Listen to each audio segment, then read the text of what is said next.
ก็มียักษ์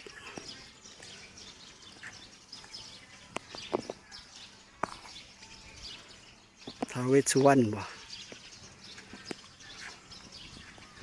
บุงนาดีเป็นบ้านหนึ่งที่มีวัดว่าศาสนาที่สวยงามทุกคน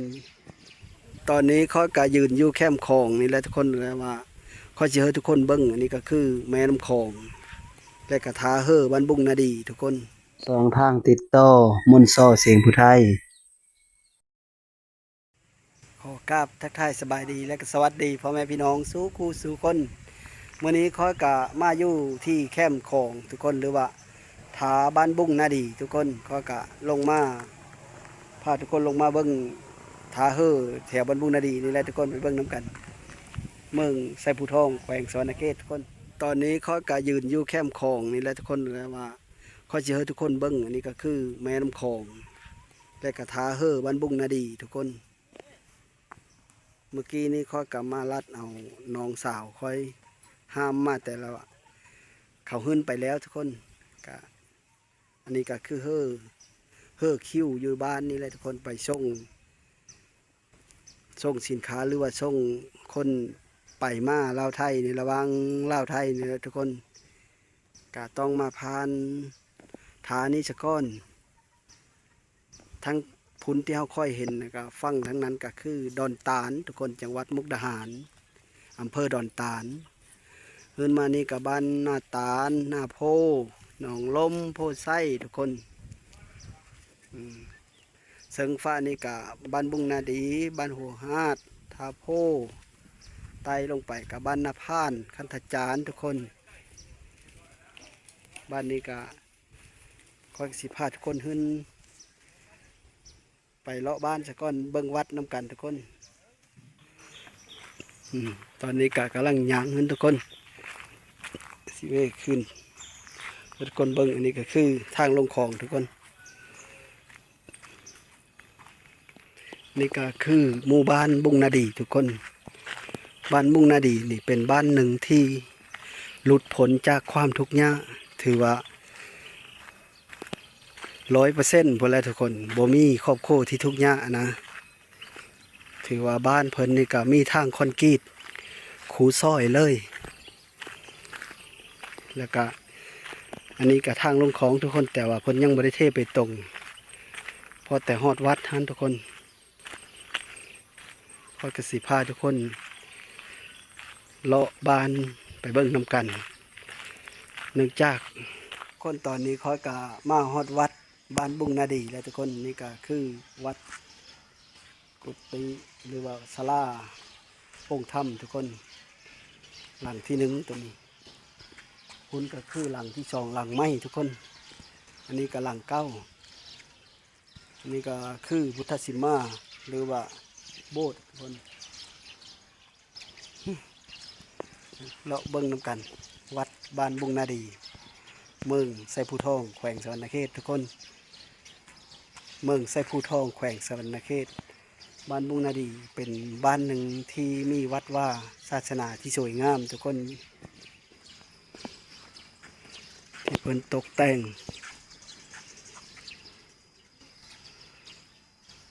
2537ทุกคนสร้างพุทธสิมาหรือว่าโบสถ์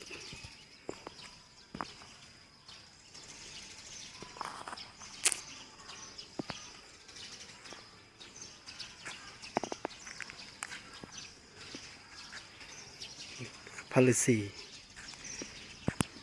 มีรูปเสือรูปพระฤาษีและกาเก้งทุกคนหรือว่ากวางตน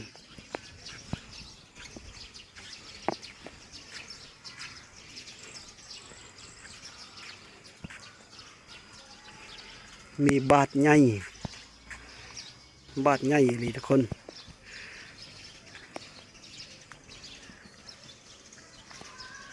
ก็มียักษ์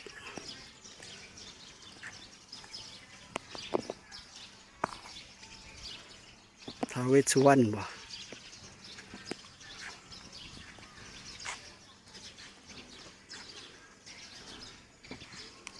อยู่หน้าสิมอยู่หน้าโบสถ์ทุกคน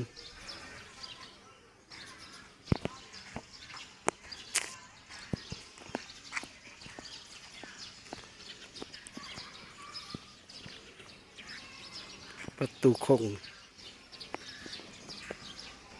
ศาลาใหญ่ถือว่าสำเร็จเรียบร้อย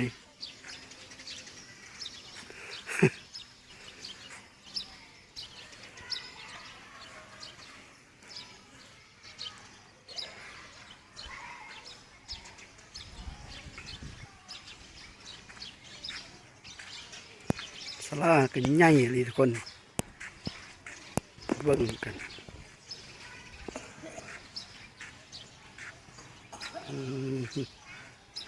ศาลาใหญ่ศาลาโฮงธรรมทุกคนศาลาหลังไม้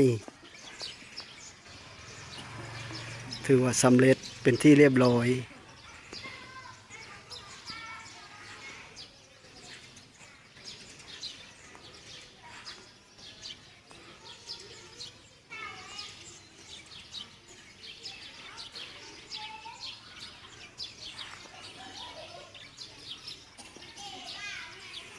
ประตูคงทางออกมีทางคอนกรีตทุกคนไปเบิ่งกัน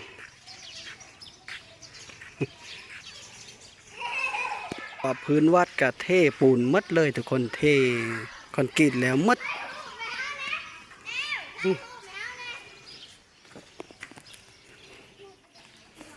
เด็กน้อยลูกหลานนี่ก็คือหมู่บ้านบุงนาดีทุกคนเลยเป็นบ้านที่พัฒนาแล้วทุกคนถือว่าสำเร็จพัฒนาหอบด้าน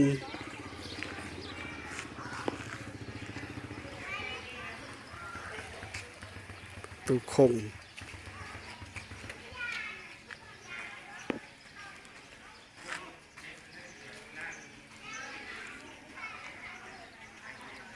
งามหลายทุกคน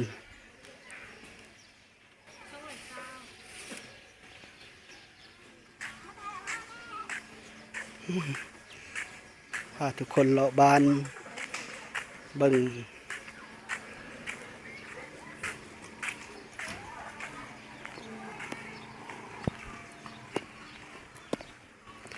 บ้านมุ่งนาดีเมืองไซภูทองเป็นบ้านที่อุดมไปโดยทรัพยากรทุกคนหาเงินหาค่ำง่ายหรือว่ามีเกาะมีดอนทุกคนหมู่บ้านเศรษฐกิจหาเงินเก่งถือว่าหลุดพ้นจากความทุกข์ยาก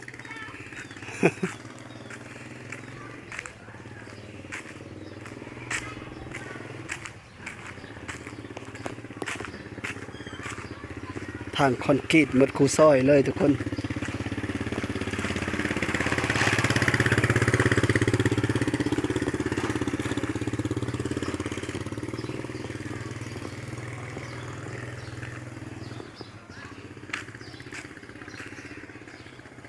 ไปทางพีกาออกไปเธอทางแยกให้กระลงบุญบุ้งบ้านนาพานหรือว่าไปเชื่อเมืองแซพุทองเลย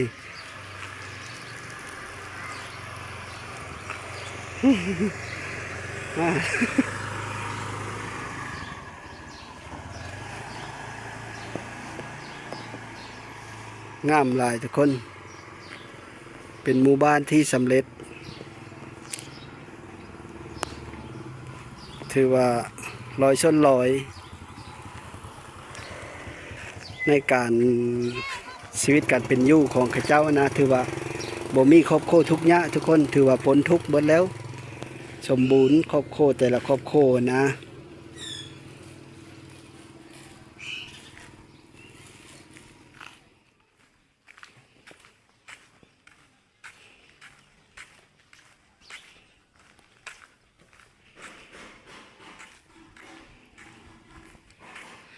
นี่แหละทุกคนค่อยก็สิได้กลับมือเสื้อเฮินเอ้ยสอยงานเพราะว่ามาเวในดองสิอยู่เฮินนะมาสอยงานเพิ่นแล้วก็อยู่บ้านบุ้งนี่แหละมาเฮินเอ้ยจากคอยเลาะบ้านมาแล้วก็มาเฮินงานแล้วทุกคน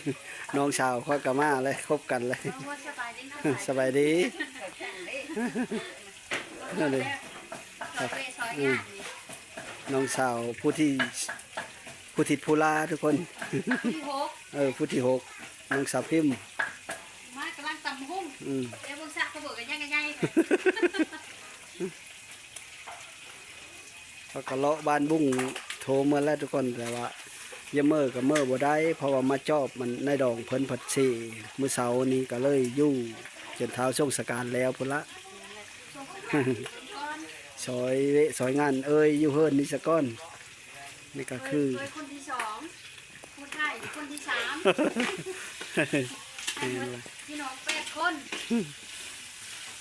ตำหุ้งมีคนที่หก ตำหุ่งเนาะโคเหลือเว้นนี่บ่ใช่เลยแซ่บบ่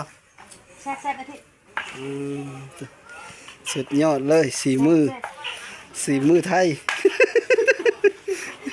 สีมือเล่านี่ละ สีมือเล่าวนี่ละเบิ้ง มือเล่าหน้าบ้านน้าปอดนี่ละ สุดยอดมันก่อน นี่อัดชิมบุ้มันดำๆเลยเชฟ เอา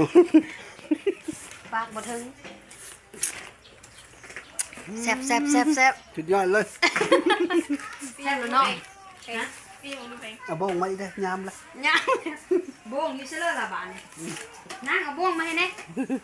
เราสิสดค่าคุกแล้ว เห็น นะ ละเขาจะเอาต้นมะเขือคือเฮานี่นะสุดยอดเลย พเนาะตำจำนี้ เพราะว่าเฮาบ่ได้นอนเมื่อคืนนี่เฝ้าในดองเลย ก็เลย เฮา มี บ่ได้ ช่าน อง นมันละ ก็เลยบ่ช่าง กินตัวนี้เข้าไปมันสร้างเลยครับ มีสิมีแซ่บเนาะแล้วเหลวเบิ่งซากบ่บาดอ่ะตุนี่ถ้าตำใส่นี่นะเดี๋ยวแม่แบ่งเอาแล้วตุก สุดยอดเลยทุกคน มันจะบ่ต้องล้างนี่เส้นมะฮุ่งก็ยังอยู่ใส่ถ้วยบาด จี๊ดเลยสุดยอดเปล่าชิมดูหำชิมดูสุดยอดบ่ฮะ นี่ นี่ ยามเลย ยำเลยแซ่บเลย เอ้าบาดนี่ไม่ได้ตักเอาตะโค บ่ได้ตักบาดดิ เสียบเนาะน่ะเนาะแสดงว่าเปิดร้านได้นี่ แม่นเลยเจ๊พิมพ์พอแห้งละเจ๊พิมพ์เสยยาง ตำส้มตำแซ่บ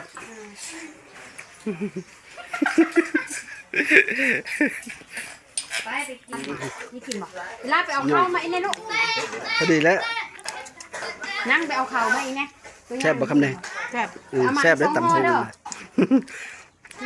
แซ่บแซ่บ เจ๊พิมพ์เสยยางต ฮะมันเป็นแล้ว ำมีทั้ง บ่ โค พอเข้ามากขึ้นนี่นะ ตัวนี้โคหมูทุกคน น้ำมัน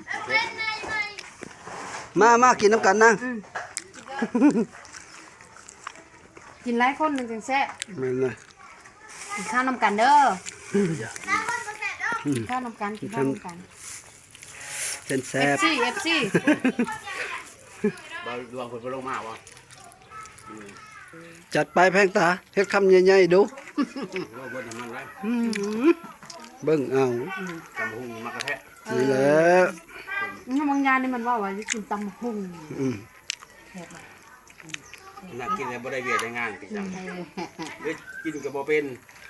เฮ็ดกินก็บ่เป็นทุกคนซอยตัวเองบ่ได้หยังสักอย่างเลยเฮิรนงานกับทุกคนเฮิรนในดองคอยหรือว่าเฮิรนคอยที่มาสุรุสุโภอยู่นี่เนี่ยนะแล้วก็มาอยู่หลายๆฟ้าละปีแล้วเด้อคอยกะได้ยินข่าวคอยก็เลยมานี่ก็คือหมู่บ้านเฮิรนรอบๆข้างคุ้มแคมป์วัดทุกคนคุ้มแคมป์วัดนี่แหละวัดกันเลยนะไปเอาพัดลมอยู่เชียวอะไปบรรยากาศย่ำคำๆทุกคนในการทางไปวัดเนาะในการบ้านมุงนาดีย่ำคำๆทุกคนแต่ว่าคือเพิ่นบ่เห็นใต้ไฟแถวนี้เนาะ เด็กแว้นแถวนี้ได้นี่ได้เพิ่ง เด็กคุ้มซ้อยแถวนี้แหละนี่นะเบิ่งเอาทุกคนรอบ่ นี่แหละศพกับทุกคน เพราะว่ามาแล้วก็พอดีในดองเพิ่นกะเสแล้วก็เลยได้อยู่จนเท้าส่งสการแล้วพอได้จังได้มือ นี่ก็ญาติพี่น้องที่มาโฮมนั่นแหละเขาก็ได้ คนบ้านนี้ก็สุดท้ายก็ขอขอบอกขอบใจนํพ่อแม่พี่น้องที่เข้ามาติดตามรับชมคลิปนี้ก็ขอจบเท่านี้แล้วทุกคนค่อยกสิไปเอาพัดลมไปเอาอันเคิงที่มาใส่ในงานนี้ก็ขอให้อยู่ดีมีแห้งสุขูสุคนสบายดี